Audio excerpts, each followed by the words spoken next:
Hey, what is going on YouTube? This is Jim back with another video, a little tutorial for you guys today on open broadcast software, specifically how to make your own overlay or template that is kind of unique to you. I just made one now just as an example. It was very, very simple and easy to do, and I want to walk you guys through it. It's very simple. You're just going to need to use your computer that has Microsoft Paint already loaded on it. You're going to need to download OBS, obviously, since that's how you're going to be broadcasting your Twitch or your YouTube content. You're also going to need a program which is free called GIMP. And I'll post a link in the description below for all this stuff, and just want to walk you guys through kind of how to do it. So first thing you want to do, and I'm going to actually walk you through the overlay that I am here now. So you see this blue overlay around me, you see Solaire down below me there. I'm going to walk you through how to do all of this stuff. It's very, very easy. First thing you want to do is open up Paint and just draw something that you feel represents you, or kind of has a cool overlay. Now, on my content, a lot of times I like to react to something, whether it's gameplay footage or looking at a collector's edition on a web page or talking about some sort of gaming news. So for my particular layout, I wanted to have everything off on one side and then leave the other side open for images or web pages or game footage or something like that. So for me, that's why all of my stuff is shoved way over to the left-hand side, because I want to have the right-hand side of the screen open for me to put whatever I want in the background. And what I did was I created, and you could see it here, I created just a very, very simple, little cutout here. And this is where my web camera is going to be inserted. And then I felt like this was just going to be background stuff. In this case, you could see this pixelated kind of dots background I have in the background. I'll walk you through how to find one of those too. It's very simple. But what I decided was I wanted to have a cutout for my camera, which would be here. And then I want to have some cool design. I knew I wanted to have my logo here, and then this would be where my content was. So the first thing I did is I went into Paint. I just selected lines. I started drawing. I just got creative and had fun with it. You could find clip art. You could do your own original stuff. Whatever makes you happy. It's your page, right? So when you're done, you're just going to save this off. It's just a regular BMP file. You don't have to call it a PNG file. I did. You don't have to. Just a BMP file is fine, and go ahead and save that off. And then when you're done, we'll just go ahead and close that. Now, what we'll do is we're going to open up GIMP. Now, how GIMP works is it's a very, very powerful picture editing software. And there's a litany of things you can do. As a matter of fact, if you were really creative and you wanted to spend a lot of time learning it, you could actually draw your own logo inside of here. You could see there's a bunch of different kind of clip art things here.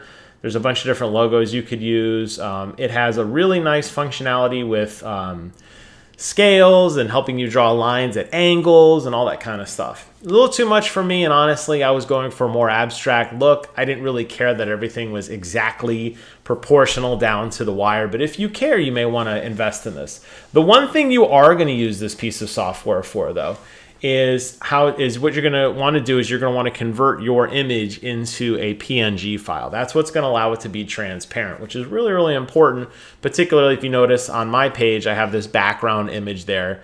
You're going to want that to look really crisp if you do want to have a background image.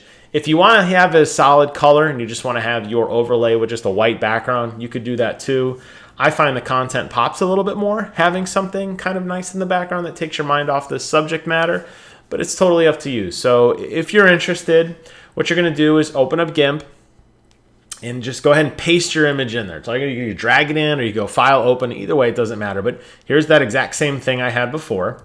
And you could see down here, it's actually open. It's the same file name I had, 7.png. If I right click on it and you go to add alpha channel, what it's going to do is it will automatically make an outline of where it thinks your image is. And all you have to do is click the delete key on your keyboard. And what it's going to do is it's going to delete everything that it feels is not associated with your image. Now, this works on anything. The Solaire image I have directly below me, I did the exact same thing. I imported this. It had a white background around it.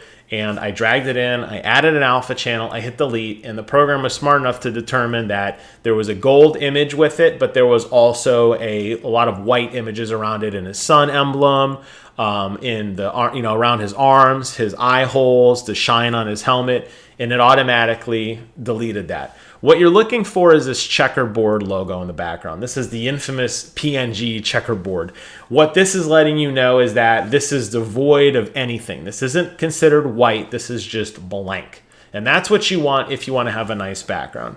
And then when you're done, you're just going to go to File. You're going to go to Export As, and you're just going to make sure, you probably can't see that window, can you? Because I think I just have it loaded. You're going to go to File, Export As, and just make sure it's a PNG, okay? That will save your file as a PNG file. Now you have your base image, which was a BMP file, and now you have your PNG image. And now that you have that done, we are going to go into OBS. Now here is a different iteration of OBS than I am running. This was how I had to do it in order to get you guys some video capture. So obviously you notice that I'm not in there twice. You're not hearing the audio loop infinitely. This is just a like a second instance of OBS. And you want to go ahead and start adding all of these sources in here. So you just click this plus button here, and here's all litany of things that you can go ahead and insert. The one I did was I did the Solaire image, I did my background image, and I did the looping background. Now, the looping background is something that you're going to want to spend some time finding. You can hire somebody to make you a custom one, which costs a lot of money. You can make your own if you just want to have static images rotating every few seconds. You could do that as well.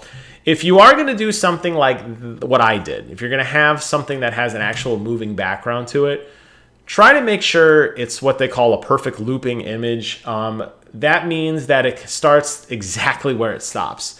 Otherwise, what you're going to have is just beautiful image, and then it's going to jump cut very, very suddenly back to the original image. And it does look a little bit jarring. There are some really, really cool movies out there that are pure open source. In other words, you're allowed to take them, put them on your channel, monetize them, put them on your Twitch feed. You're not going to get any copyright strikes or anything on that. There's a lot of really cool ones. I've seen some really neat ones of like planets spinning around, rocket ships taking off, explosions, but they don't end where they started. And what you have is a very clean, crisp image, and then suddenly it snaps back and it just doesn't look right. So I can't emphasize enough that you guys want to actually make sure you have kind of put all of your, you really make sure that looping image is there. And then you just start dragging things around. In this case, I just went ahead and inserted my background that you see on the left there. You'll notice that because I made it a PNG file, that white cutout that originally was where my webcam was is now completely transparent. You'll also notice that it's got a nice clean image here, the way it kind of jags around the side, and you can see how the background image just kind of floats behind it, so the circle kind of fades out and then reappears behind it. That's really nice. And then you also have your ability now to move things around where you like them, and you're set. And it's really that simple, guys. This isn't that hard to do. The common mistakes that I have seen, really more than anything else on this particular type of OBS custom layering, is people will go online and they won't use GIMP to make their PNG file. What happens is there's a lot of free websites out there where you can upload any image and it'll allow you to edit and manipulate it and turn it into a PNG file, and it'll help you put that little checkerboard image just like we had here. Let me open this back up. Give me a second. There we go. It'll do this nice little checkerboard image for you, but the software just isn't as smart as this software is, and you won't get nice, crisp, clean lines. And that's one of the really things that I like about what I have here is you can see that there's really a nice, crisp detail. You can even see it on my video too. You don't have to see it over here. You're looking at it right now on the left side of your screen. It's got a really nice look to it. That's one of the biggest things I see that people make a mistake on. The other thing I see is the looping backgrounds, which I think I've beat into your guys' heads enough that you really want to make sure if you are going to do a background, it is a looping background. And the rest is really aesthetics. Do you want to have branding on there? Do you want to link to your channel? Do you want your email? Do you want to put whatever on there you can? I've found in my experience of doing YouTube layouts, less is better. You're going to want your attention to be on whatever you're looking at. You're going to want it to be the focal point of your content. You don't want to have people just kind of like, and here's a banner with my, a scroll ticker with my Xbox game ID, and here's a picture of my dog, and here's what I'm thinking now, and here's what I'm currently playing. It's a lot of process and a lot of information to take in.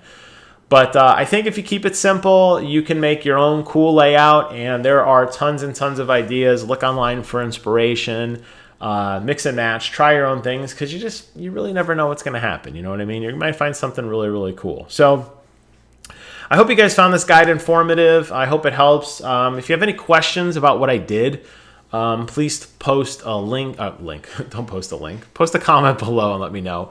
And I'll get back to you and try to help you guys as much as I can. As I mentioned, I'll put all of these tools below in the description box. So it's going to be very easy for you to download everything and make great layouts and hopefully make some awesome content and, make lots of subs and lots of money. That's the goal, right? I hope you guys found this informative. Thank you so much for watching. Take care of yourselves. And until next time, I will see you guys on the other side.